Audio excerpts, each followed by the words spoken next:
Hello and welcome. In this video, we're going to talk about active versus passive voice in academic writing. Let's jump right in. Look at these two sentences. The first one says, the researcher conducted a study. And the second one says, a study was conducted by the researcher. Now, both of these sentences are referring to the same idea. They're both correct, but they don't mean the same thing in tone and focus. Today, we're going to take a look at when and how to use active and passive voice and how this can make a difference in your college writing.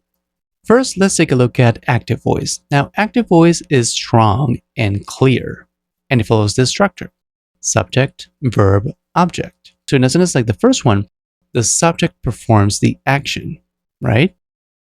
And in active voice, we know who's responsible. We know who the doer of the action is.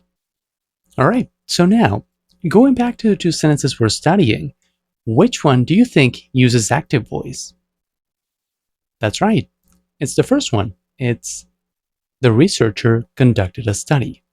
So now let's take a look at passive voice. Now, passive voice focuses on the action, and it follows this structure. The structure is slightly different from active voice. It goes object, the be verb, the past participle, and by doer if you want to reveal who the doer is. So in passive voice, we focus on the action, not the person. And the example we have for passive voice is our second sentence.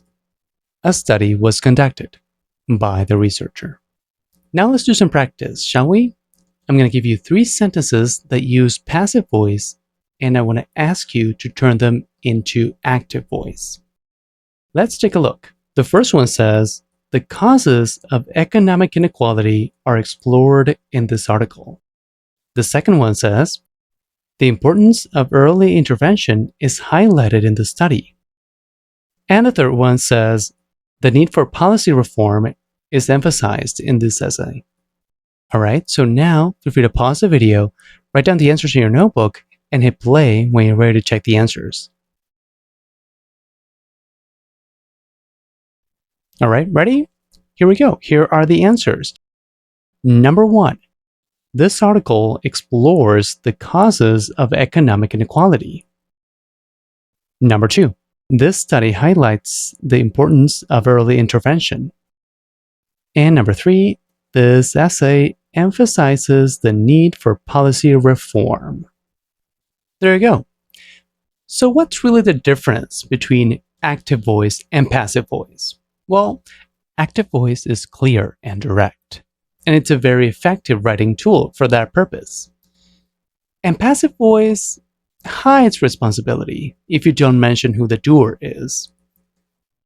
And if you do mention who the doer is, with the preposition by at the end of the sentence, you're still deciding to focus on the thing being done and not the doer. All right, so which one should you use in your college writing? Should you use passive voice or should you use active voice? Well, that really depends on the message that you are trying to convey.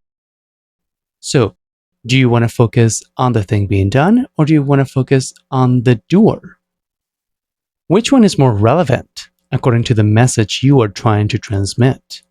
If the agent, the one doing the action, is important, it should be placed in the subject position using the active voice to make the sentence clearer and more direct. Now, if active voice is clear and direct, you may be wondering, is it okay to still use passive voice? Yes, absolutely.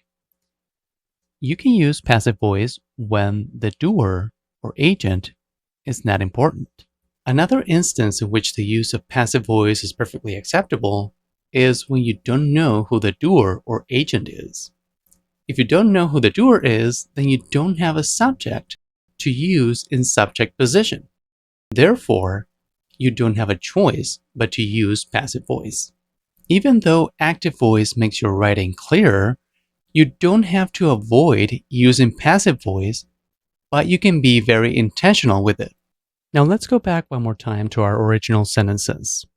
The first one was, the researcher conducted a study. Now, this sentence puts the focus on the researcher and their actions. It would fit well in a paragraph about what the researcher did, such as collecting data, interviewing participants, and analyzing results. The paragraph might continue with sentences like, the researcher also conducted interviews and reviewed previous studies. As for the second one, a study was conducted, the sentence puts the focus on the study itself, not on who performed it. It would fit well in a paragraph discussing the study's purpose, methods, results, or findings. The paragraph might continue with sentences like, the study examined 500 participants and found a strong relationship between sleep and academic performance. In short, the active sentence emphasizes the person doing the action, while the passive sentence emphasizes the action or the thing being discussed.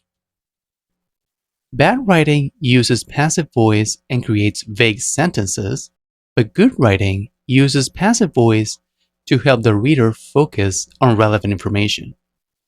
Alright, so that's it for this video. I hope it was helpful. Thank you for joining me. I'll see you in the next one.